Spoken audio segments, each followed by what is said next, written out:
Let's talk about Arizona. Let's talk about Rondale Moore. A little bite-sized pint of energy. Look at the release. There's your separation. Great route. Stutter and go. Gets by clean. That is unbelievable. Maybe the greatest catch I've ever seen.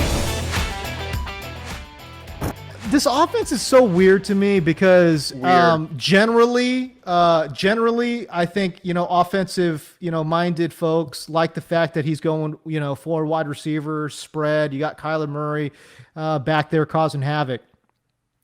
But at the same time, these guys are so static. There's very little pre-snap motion. Nuke Hopkins doesn't move.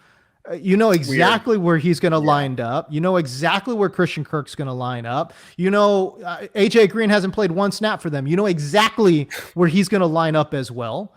Rondale Moore is like this, dynamo, but I don't know, where does he fit in this offense? Yeah, I actually really like the fit for Rondale Moore because they have been such a, I know Rich Rebar of Sharp Football Stats calls them the horizontal raid, as a play off the air raid, because they have been such a small ball offense, despite the fact that Kyler Murray's got a whip. He can really sling that thing downfield, but they've been a very short passing attack. And I think Rondale actually fits really well with that because instead of, trying to dump it off to guys like Christian Kirk and, Andy Isabella or whatever, or Kenyon Drake, Chase Edmonds, you're dropping it off to Rondale Moore, who is electric.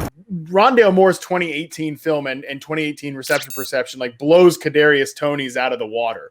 And obviously Kadarius Toney was in 2020, one goes in round one goes in round 2. And I get there are a lot of questions with Rondale Moore. He's small.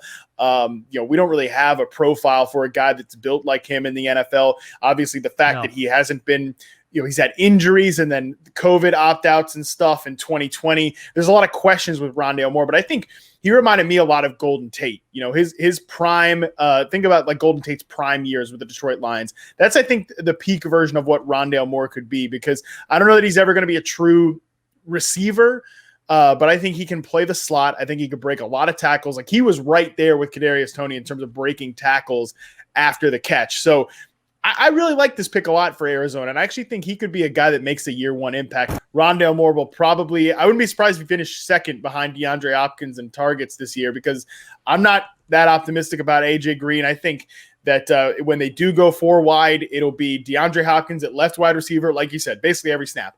DeAndre Hopkins at left wide receiver, AJ Green at right outside receiver, and then Christian Kirk and Rondale Moore as the interior guys. And I think that Rondale Moore can really excel in that role. Well, it's interesting to me because, the one thing that you love is the fact that he is a huge athletic upgrade over Larry Fitzgerald, who, again, future Hall of Famer, should be a first ballot guy. I love Larry Fitzgerald. Who doesn't love Larry Fitzgerald, okay? Still hasn't officially retired.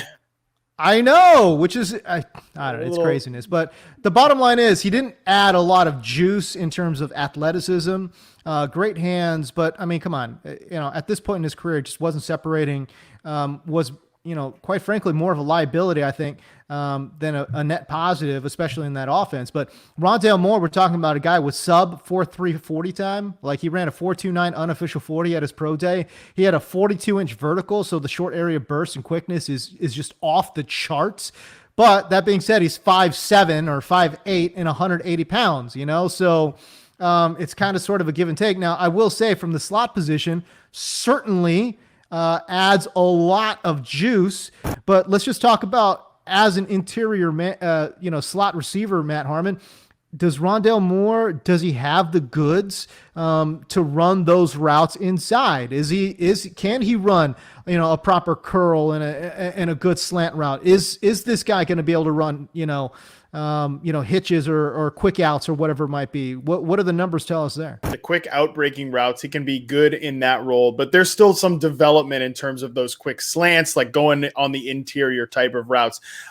Listen, this is again, mostly a guy that I think is going to have to start out as a gadget design touch type of player and develop into potentially Golden Tate. He was still at a 30 percentile success rate versus man, 36th against zone coverage, even again back all the way in 2018, his best season. So there's still some route development that needs to happen there. He's much more of a wild card player than I think some give him credit for, just because it's been so long since we've seen him really hit that peak as a college prospect. I do think the situation is right for it. I do think that he can be a really positive role player here. I wouldn't be crazy with my expectations in year one, just because there's, DeAndre Hopkins is going to demand that big target share. But then you're looking at like, I could see AJ Green, Christian Kirk, and Rondale Moore. I could see, like I said, I think Moore could finish second on the team in targets, but I don't think that that's going to be a huge workload. I'm interested to see more of like how they use him when it comes to, some rushing work, when it comes to, those quick screens and stuff like that, because I think he could actually end up eating into Chase Edmonds' workload, a guy that people have big expectations for as their receiving back in Arizona.